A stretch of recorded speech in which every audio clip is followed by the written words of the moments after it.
السلام علیکم ورحمۃ اللہ وبرکاتہ۔ بسم اللہ والصلاة والسلام علی رسول اللہ نبینا محمد وعلی آلہ واصحابہ ومن والاہ، اما بعد۔ معزز ناظرین، خلاصہ تراویح کی اس مجلس میں ایک بار پھر سے ہم آپ کے سامنے حاضر ہیں، اور آج انشاءاللہ ہم آپ کے سامنے پارہ نمبر 23 بیان کریں گے۔ وَلَقَدْ يَسَّرْنَا الْقُرْآنَ لِلذِّكْرِ فَهَلْ مِن مُّدَّكِرٍ۔ پارہ نمبر 23 کی ابتدا میں اللہ رب العالمین نے اپنی قدرت کی چند نشانیاں ذکر کی ہیں۔ نمبر 1، وَآیَةٌ لَّهُمُ الْأَرْضُ الْمَيْتَةُ، مردہ زمین۔ احییناہا، اللہ کہتے ہیں ہم بارش کا پانی نازل کر کے اس مردہ زمین کو زندہ کر دیتے، اور پھر اسی زمین سے جو کل تک مردہ دکھائی دے رہی تھی ہم زندگی دے کر کے ہم اس سے غلے، اناج، دانے پیدا کرتے ہیں جس کو تم کھاتے ہو اور تمہارے جانور کھاتے ہیں۔ نشانی نمبر 2، آگے اللہ رب العالمین نے ذکر کیا کہ اس نے ہر جاندار کے جوڑے بنائے ہیں۔ نشانی نمبر 3، وہ اللہ ہے جس نے رات اور دن کا سسٹم بنایا ہے، کہ رات اور دن کا ایک نظام ہے، ایک سسٹم ہے، رات کی ایک ٹائمنگ ہے، دن کا ایک ٹائم ہے، اور اپنے ٹائم سے یہ ایک لمحہ بھی آگے پیچھے نہیں ہوتے۔ نسلخ منہ النہار فاذا ہم مظلمون، دن کی روشنی ہوتی ہے، رہتی ہے کہ اچانک اللہ کا حکم آتا ہے، رات آتی ہے اور سارے لوگ روشنی سے تاریکی کی طرف چلے جاتے ہیں، اندھیرے میں چلے جاتے ہیں۔ اللہ کی نشانیوں میں سے ایک نشانی سورج ہے، تجری لمستقر لہا، جو اپنے مدار، اپنے سرکل اور اپنے دائرے میں رہ کر کے اپنے سفر پر آگے بڑھتا ہے۔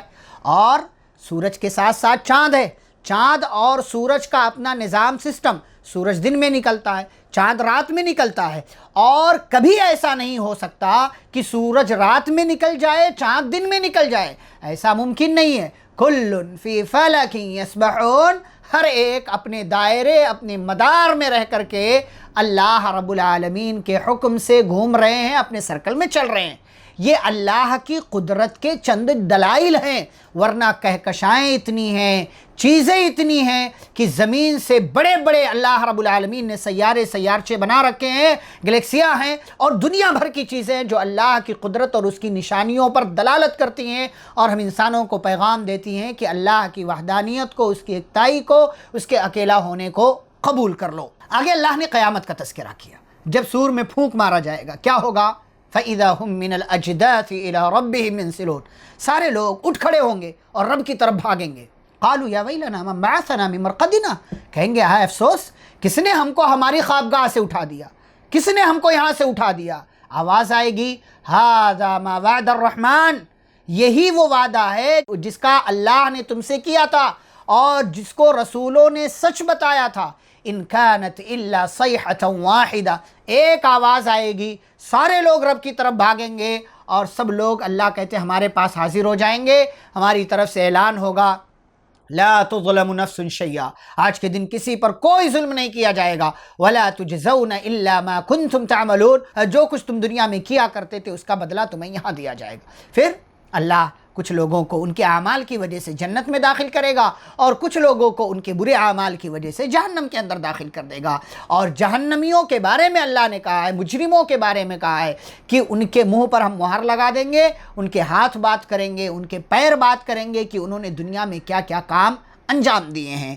ساتھ ہی ساتھ اللہ نے آگے ذکر کیا ہے کہ مشرکین اعتراض کرتے تھے، اور اعتراض کرتے ہوئے کبھی نبی صلی اللہ علیہ وسلم کو شاعر کہتے تھے کہ یہ تو بس شاعری کرتا ہے۔ اللہ نے کہا وما علمناہ الشعر وما ينبغی لہ، ہم نے اپنے نبی کو نہ شعر سکھایا نہ شاعری ان کے لیے مناسب ہے، یہ تو اللہ کا ذکر ہے، یہ قرآن ہے، یہ قرآن ہم نے دیا اپنے نبی کو تاکہ اس کے ذریعے ڈرائے۔ اور لوگ اللہ کو چھوڑ کر کے ایسی چیزوں کی عبادت کرتے جو ان کے کسی کام کے نہیں ہیں۔ اور دنیا میں کچھ لوگ ایسے ہیں جو کہتے ہیں کہ بھئی ہم مر جائیں گے، کون ہمیں دوبارہ زندہ کرے گا؟ اللہ نے ایک واقعہ بیان کیا کہ ایک بندہ تھا، کوئی نیکی نہیں کی دنیا میں، ہاں اس کا ایمان اللہ پر تھا کہیں نہ کہیں، لیکن کوئی نیکی نہیں کی، زندگی ایسے گزار دی۔ لیکن جب آخری وقت آیا، موت کا وقت، تو اس نے اپنے بچوں کو وصیت کی کہ میرے بچوں جب میں مر جاؤں تو میری لاش کو جلا دینا، اور لاش جب جل جائے تو وہ راکھ سمندر میں، ہواؤں میں پھینک دینا۔ اس کو یہ لگ رہا تھا کہ کوئی جمع نہیں کر پائے گا اس کو، تو اللہ نے کہا قل یحییہ الذی انشأ اول مرہ، جس نے پہلی مرتبہ پیدا کیا وہی دوبارہ زندگی دے گا۔ تو جب وہ مر گیا اس کی اولاد نے اس کی لاش کو جلا دیا. پیارے نبی صلی اللہ علیہ وسلم نے حدیث میں ذکر کیا ہے کہ اس کی لاش کو جلا دیا گیا, راکھ کو لے گئے لوگ سمندر میں پھینک دیا, ہوا میں اڑا دیا. اللہ نے حکم دیا سمندر کو کہ راکھ کو جمع کرو, ہواؤں کو حکم دیا, راکھ کو جمع کیا گیا, اور پھر اللہ نے اس کو دوبارہ سے پیدا کیا. اپنے سامنے اللہ نے کھڑا کیا, کہا کہ تم نے ایسا کیوں کیا؟ اس نے کہا اللہ تیرے ڈر سے, تیرے خوف سے میں نے سوچا کہ میری لاش کو جلا دیا جائے گا, ہواؤں میں وہ راکھ بکھیر دی جائے گی, کہاں میری پکڑ ہوگی. تو اللہ نے اس خوف کی وجہ سے اس کو معاف کر دیا. لیکن اللہ نے یہ پیغام دیا ہے کہ اللہ دوبارہ پیدا کرنے پر, دوبارہ زندگی دینے پر قادر ہے. لہٰذا یہ مت سمجھو کہ دنیا کی زندگی ہے جیسے چاہو رہ لو, جس طریقے سے چاہو گزار لو. یاد رکھو اللہ کا حکم کیا ہے, انما امرہ اذا اراد شیئا ان یقول له کن فیکون. اللہ جب کوئی کام کرنا چاہتا ہے, کن کہتا ہے ہو جا, فیکون وہ چیز ہو جاتی ہے. فسبحان الذی بیدہ ملکوت کل شیء, پاک ہے وہ ذات جس کے ہاتھ میں ہر طرح کی بادشاہت ہے اور اسی کی طرف تمام لوگوں کو لوٹ کر کے جانا ہے. یہاں پر سورہ یاسین مکمل ہوتی ہے. اس کے بعد سورۃ الصافات سورہ نمبر 37 کا آغاز ہوتا ہے. اس کی ابتدا میں اللہ نے فرشتوں کا ذکر کیا ہے, مختلف طرح کے فرشتوں کی قسم کھا کر کے اللہ نے کہا ان الہکم لواحد. یاد رکھو تم سب کا معبود صرف ایک, صرف ایک. اور اسی توحید کو اللہ نے پھر آگے کی کئی آیتوں میں بیان کیا, مختلف حوالوں سے, مختلف طریقوں سے. اور پھر اسی چیز کو سامنے رکھ کر کے اللہ نے جنت اور جہنم کا تذکرہ کیا ہے, اور ایک ایسے جنتی کا تذکرہ کیا اللہ نے کہ جس کا دنیا میں ایک دوست تھا. وہ کہے گا انی کان علی قرین, کہ دنیا میں میرا ایک دوست تھا, وہ کہتا تھا کیا تو بھی مرنے کے بعد کی زندگی کو مانتا ہے, تو بھی مرنے کے بعد کی زندگی کو مانتا ہے. اے دنیا میں اگر میں نے اس کی بات کو مان لیا ہوتا اور اس ایمان کو چھوڑ دیا ہوتا تو آج میں بھی اسی کے ساتھ جہنم میں ہوتا. تو اس سے پوچھا جائے گا حل انتم مطلعون, کیا تم اپنے اس ساتھی کو دیکھنا چاہتے ہو؟ کہے گا ہاں. فطلع, تو جھانکے گا جہنم میں, فرآہ فی سواء الجحیم, تو دیکھے گا کہ اس کا ساتھی بیچ جہنم میں. کس وجہ سے؟ ایمان نہ لانے کی وجہ سے. تو ایمان بہت بڑی دولت ہے, اس کا خیال رکھیں, اس کی حفاظت کریں. آگے اللہ رب العالمین نے مختلف انبیاء کرام کا تذکرہ کیا. نوح علیہ السلام, ان کی دعوت, ان کی قوم کا انکار, اور پھر کیسے ان لوگوں نے انکار کیا اور پھر کیسے عذاب آیا, ہم تفصیل سے پارہ نمبر 12 میں بیان کر چکے ہیں. پھر ابراہیم علیہ السلام کا اللہ نے تذکرہ کیا کہ کیسے انہوں نے بتوں کو توڑا. یہاں ایک بات جو ابراہیم علیہ السلام کے اللہ نے ذکر کی ہے کہ ابراہیم علیہ السلام کو ایک لمبی مدت تک اولاد نہیں تھی, دعا مانگ رہے تھے رب ہب لی من الصالحین, رب ہب لی من الصالحین, اے رب مجھے نیک اولاد دے دے. جب مانگے اللہ سے اولاد, صرف اولاد نہ مانگے, نیک اولاد مانگے. ابراہیم علیہ السلام کی دعا یہ بتاتی ہے اللہ نے ایک لمبی مدت کے بعد دعا قبول کی اور ان کو ایک بہترین, ایک نیک بچے کی خوشخبری سنائی. ایک بچہ پیدا ہوا, نام اسماعیل رکھا گیا. یہ بچہ دھیرے دھیرے بڑا ہونے لگا. جب دوڑنے پھرنے کے لائق ہو گیا, باپ کے کام کاج میں تھوڑا بہت ہاتھ بٹانے لگا, تو اللہ کی طرف سے حکم آیا. ابراہیم علیہ السلام کو خواب آیا, انہوں نے خواب میں دیکھا کہ وہ اپنے ہاتھ سے اپنے بچے کو ذبح کر رہے ہیں. کئی دن تک کے خواب آئے, بیٹے کو بلایا, اپنے ہاتھ سے تجھے ذبح کر رہا ہوں, فانظر ماذا ترى, بتا تو کیا کہتا ہے, تجھے ذبح کروں کہ نہیں کروں. بیٹا, کون سا بیٹا ہے کہ جس بیٹے کے لیے دعا مانگی, کیا مانگا تھا؟ رب ہب لی من الصالحین, نیک اولاد دے. تو یہ بیٹا نیک ثابت ہوا. کیسے؟ کیا کہتا ہے, یا ابت افعل ما تؤمر, ابو جان آپ کو جس کام کا حکم ملا آپ وہ کر جائیے. ستجدنی انشاءاللہ من الصابرین, آپ مجھے صبر کرنے والا انشاءاللہ پائیں گے. آپ اگر نیک ہیں آپ کی اولاد بھی نیک ہوگی, آپ برے ہیں تو آپ کے ساتھ اٹھنے بیٹھنے والے لوگ بھی برے بن جائیں گے, آپ کی نسلیں بھی بری بن جائیں گی. بہرحال ابراہیم علیہ السلام لے گئے اور اپنے بیٹے کو ذبح کرنے کا مکمل ارادہ کر لیا, چھری تیز کر لی, لیکن اللہ کی طرف سے حکم آئے. وہ صرف آزمانا چاہتا ہے, اس کو یہ قربانی نہیں چاہیے کہ کوئی بیٹا ذبح کر دے, کوئی کچھ ذبح کر دے, نہیں, وہ صرف دیکھنا چاہتا, آزمانا چاہتا. ابراہیم علیہ السلام اس آزمائش میں کامیاب ہو. آگے اللہ نے موسیٰ علیہ السلام, ہارون علیہ السلام, الیاس علیہ السلام, لوط علیہ السلام کا تذکرہ کیا. پھر یونس علیہ السلام کا اللہ نے تذکرہ کیا.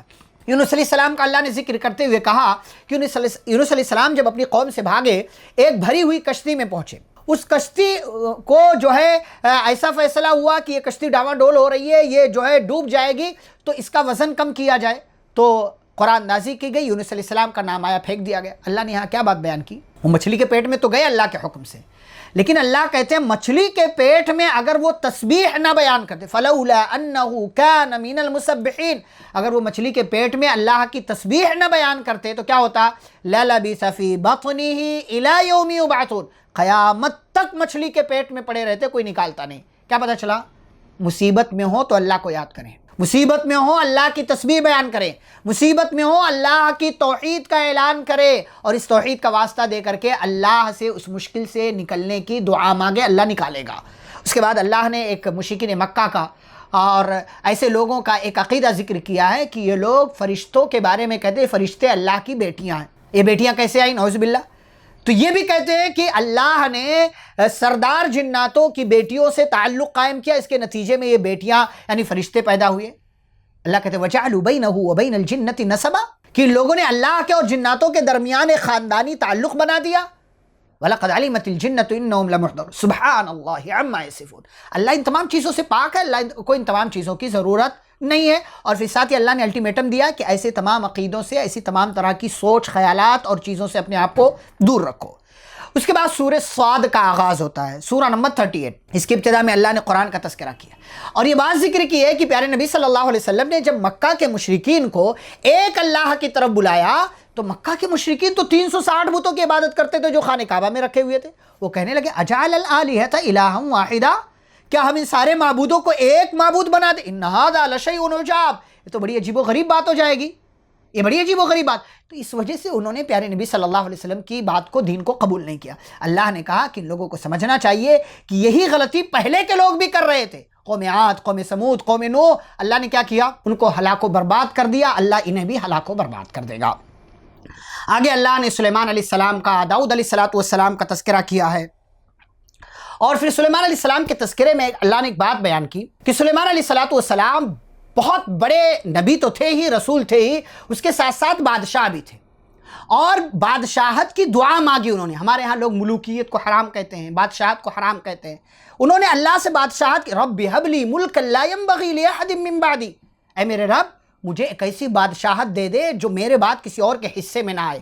سلیمان علیہ السلام سب سے بڑے دنیا کے بادشاہ تھے۔ ایک مرتبہ کیا ہوا، انہوں نے ایک رات قسم کھایا کہ آج رات میں اپنی ساری بیویوں کے پاس جاؤں گا، ان سے تعلق قائم کروں گا اور اللہ تعالیٰ ان سے مجاہد لڑکے پیدا کرے گا۔ گئے ساری بیویوں کے پاس، سب سے تعلق قائم کیا، لیکن کسی کے یہاں بھی کوئی لڑکا پیدا نہیں ہوا۔ ایک کے یہاں پیدا ہوا، وہ بھی ناکارہ تھا، یعنی مکمل نہیں تھا وہ۔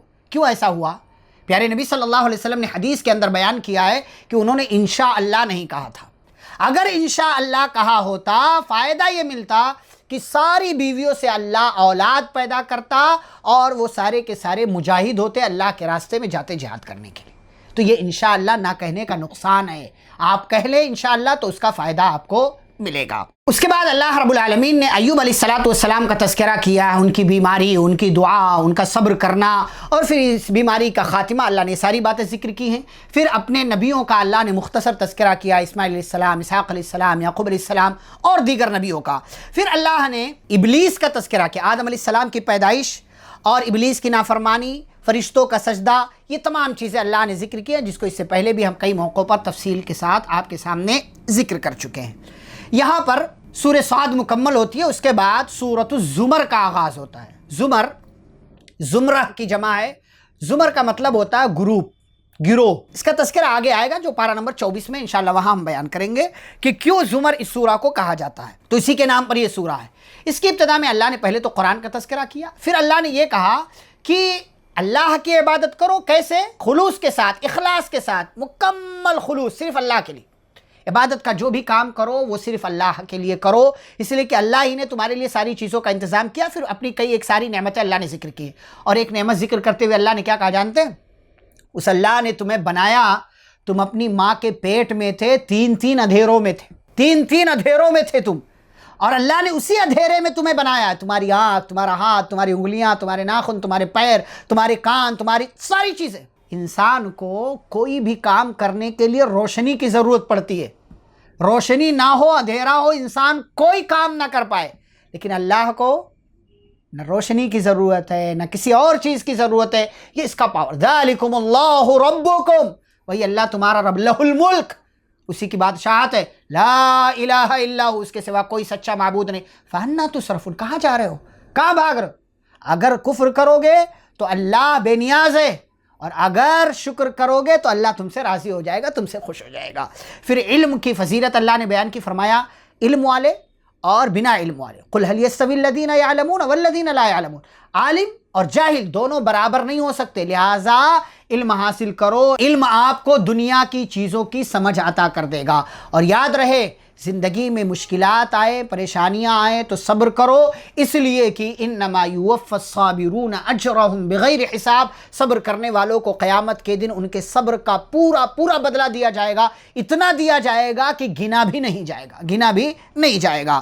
آگے اللہ نے ذکر کیا ہے کہ جن لوگوں کو جہنم میں ڈالا جائے گا وہ لوگ، ان کو جہنم کے اندر آگ کا عذاب دیا جائے گا، اور آگ کا عذاب ایسا ہوگا کہ بستر بھی آگ، چادر بھی آگ، چھت بھی آگ، اور تمام چیزیں، گرم پانی، یہ تمام چیزیں اللہ نے کہا کہ دیا جائے گا۔ لیکن جو لوگ اللہ کی بات کو غور سے سنتے ہیں، اس کی اتباع کرتے ہیں، اس پر عمل کرتے ہیں، ایسے لوگ عقل مند ہیں، اور ایسے لوگوں کو اللہ جنت میں داخل کرے گا۔ پھر اس پارے کے آخر میں اللہ نے مشرک اور موحد یعنی شرک کرنے والے اور توحید کو اپنانے والے کی مثال بیان کی ہے۔ کیا مثال بیان کی اللہ نے؟